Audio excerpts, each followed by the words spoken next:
Now, do not suppose that I have come to abolish the law and the prophets. I did not come to abolish, but to complete. I tell you this, as long as heaven and earth endure, not a letter, not a stroke will disappear from the law until all that must happen has happened. If any man, therefore, sets aside even the least of the law's demands, he will have the lowest place in the kingdom of heaven. But he who keeps the law and teaches others so, he will have the highest place in the kingdom of heaven. I tell you this, unless you show yourselves far better men than the Pharisees and doctors of the law, Hubba, hubba, hubba.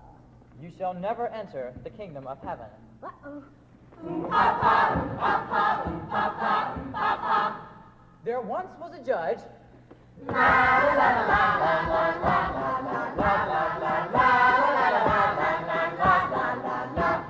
who cared nothing for God nor man.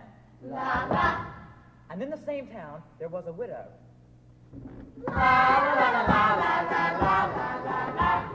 who constantly came before him demanding justice against her rival.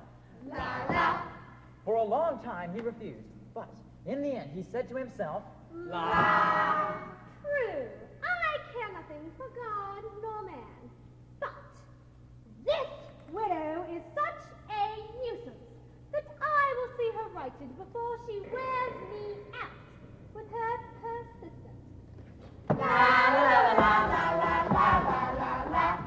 You hear what the unjust judge says, and will not God vindicate his chosen, who cry out to him day and night while he sits listening patiently to them? Will he, Jesus? Will he? Well, I tell you, he will vindicate them soon enough. When the Son of Man comes, will he find faith on earth? Oh, I'm glad you brought that up. Gather round! Two men went to the temple to pray. A Pharisee. And the other, a tax gatherer.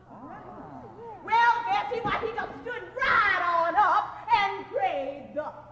I thank thee, O God, that I am not like other men, greedy, dishonest, adulterous, or for that matter, like that tax gatherer.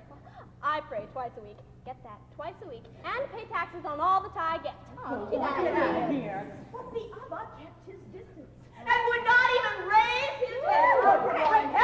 I said to him on head, child. Hey, and beat on his breast, saying, Oh, God, have mercy on me, sinner that I am.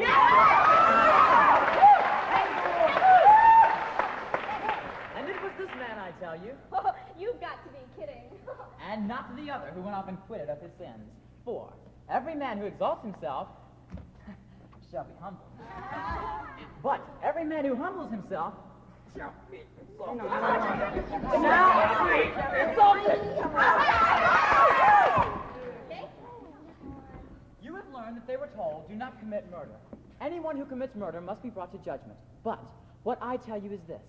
Any man who nurses anger against his brother must be brought to judgment. So any man who abuses his brother must answer for it in the courts. But he who sneers at his brother must answer for it in the fires of hell.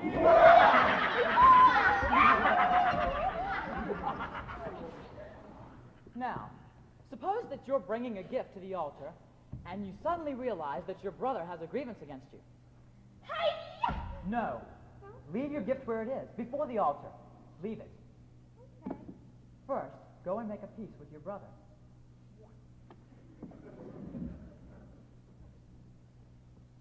No.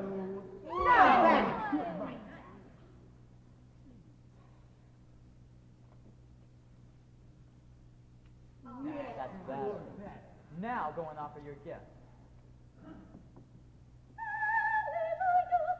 But what if your brother sues you? You'd better settle with him quickly. Otherwise, he'll hand you over to the judge. And the judge to the constable. And you'll land in jail.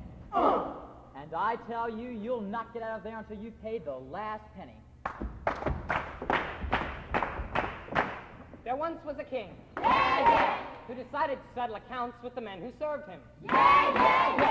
Well, at the outset, there appeared before the master a man whose debt ran into the millions. I said the millions.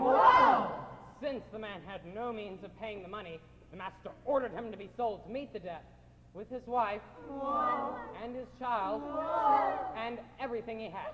Well, the man threw himself at the master's feet and went, Oh, please be patient with me, he said. and I will pay you in full. And so moved with pity was the master that he decided to free the man and remit the debt. And let's hear it for the master. But no sooner had the man gone out than he met a fellow servant who owed him a few dollars. He gripped him by the throat and said, Pay me what you owe me.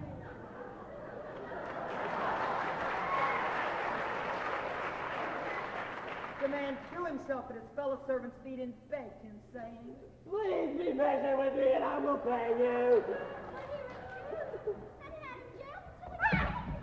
The other servants were deeply distressed when they saw what had happened. They ran in, they told their master the whole story.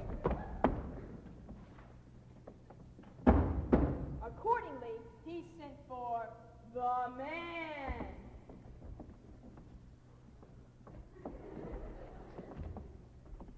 You scoundrel! He said to him, I remitted the whole of your debt when you appealed to me. Were you not bound to show your fellow servants the same pity I showed you? And so frickin' was the scrick pocket that he clickin' the stortson, crockin' the stick pocket. What? And so angry was the master that he condemned the man to torture until he could pay the debt in full. And that is how my heavenly Father will deal with you, unless you each forgive your brothers from your heart.